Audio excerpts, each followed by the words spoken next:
Well, hey there, you're on the internet, I have some free time, and welcome to the Triple N Network, where all you newbie nib nerds can find all the news you'll need. Let's look at an ink today, shall we? Now, today's ink is by Herbin, or Herbin, Rouge Bourgogne. I don't speak French! Anyways, when it comes in a bottle, the bottles generally look like this. They're 30 milliliters in glass. And when they come in cartridges, they come in little tins like this. What is in here? Oh, anyways. All the tests were done in this AG Spalding Brothers. It's got Mont Blanc Permanent Blue in it at the moment, but it's got a medium nib, if the camera will focus. But these nibs are actually manufactured in Japan, so they're actually closer to a Western fine. And the flow is very standard on this pen, so I thought it'd be good, fair testing. Check out the chromatography, which, as you can see, absolutely flees water, which we will see. Now, here's that Herbin, swap thing. As you can see, Rouge Bourgogne is actually supposed to be sort of their darker red. Like Rouge Opera is a little dark, but Rouge Bourgogne is supposed to be their darker red, and it's one of the older inks that I'm familiar with. I've been given this ink, yeah, pretty much my whole life. I was given it as a kid, and nostalgia is pretty much the only affection I have for this ink, because as you can see in these swabs that I've done myself, it's pink.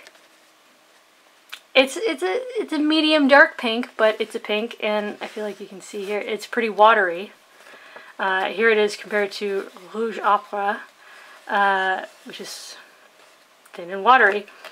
But yeah, there's Diamine Classic Red, which is thin and is watery.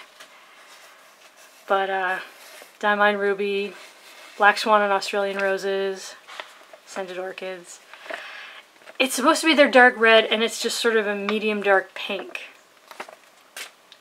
I have problems with Herbin, but it's a personal preference thing. So moving on. Clairefontaine, 90 grams per square meter. 13 seconds to dry, which is a bit longer than I like to see, especially in a fine-ish medium. But, yeah, it's thin. It's a very thin, fairly watery ink. I mean, like, even in the darkest part of the scrubby, you can still see all the lines from the Sayers paper.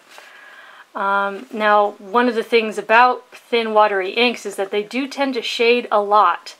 So, if that is what you really enjoy, if you like shading, this would be a good ink. It's just a little too thin and light for me. But there's no bleed, there's no feather, there's no spread, which is nice. And actually, this is a lot clearer on camera. It absolutely fled water. In fact, over here you can barely tell that there was water there in the first place. It did dye the page. So, next is Rhodia, 80 grams per square meter, 11 seconds to dry. And again, you can see all those lines in the quadrilateral paper through the writing very clearly. But again, because of the watery quality of the ink, you do get a very pronounced degree of shading. So, yeah, there's no bleed, there's no feather, there's no spread. You do get a bit of a halo effect. It absolutely fled from water. Again, the camera's picking up a bit more than my naked eye would. But, yeah. Next is Tomoe River Paper, where it took 14 seconds to dry. And I feel like here you can really see the thinness of the ink. Like, especially if I don't, like, bring it close, you can see how thin it is in the writing. You do get a very pronounced halo effect. There's no sheen, no bleed, feather spread. There's really not much echo because it is okay, it's on a white background. But I feel like when people say that's not fair, you know, I mean, when you're writing in a notebook, I mean, you're going to have a white background when you turn the page, right? Anyways, yeah. God, the camera is really picking this up today. Yeah, in in real life, there's essentially nothing there. But even still on camera, you can see that it's mostly gone. It's pink. 20-pound copier paper. Okay. There was an intense amount of spread. I feel like if you look at the line width here compared to here, you can see just how broad the ink spread. But yeah, you can see there's feather and there's bleed, which is a lot more than I like to see in a fine-ish medium with a standard flow. So yeah, and I see here it still manages to look kind of watery and flat. It loses, I'd say, 95% of the shading. You can still kind of pick it up a little bit, but really not much.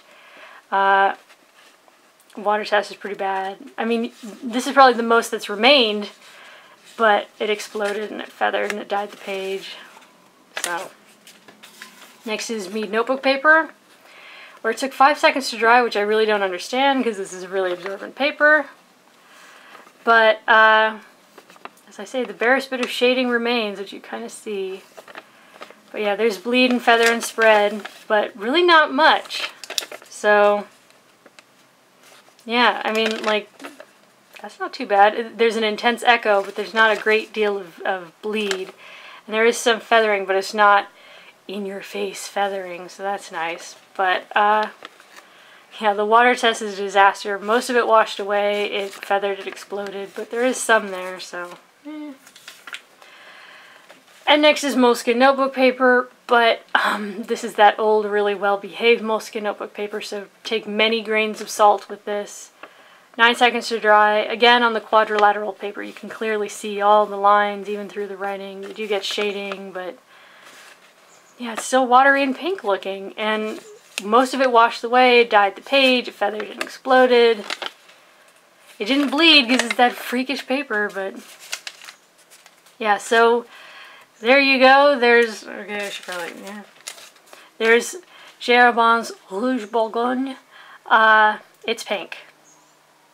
It's not red, it's not a deep red, it's not a burgundy, which is sort of what I think it's advertised and marketed as. I've been using this ink probably for a good almost 20 years now. God, that's embarrassing to say. It's always been like this. This has always been my experience. Whether in bottle or cartridge form, it's not the most well behaved. It cannot resist water to save its life. It's very thin, it's very watery. I personally do not enjoy it. That does not make it a bad ink. For your consideration from the Triple N Network, if you liked the video, please give it a thumbs up. If you'd like to see more, please subscribe to the channel. And thanks for watching. Bye.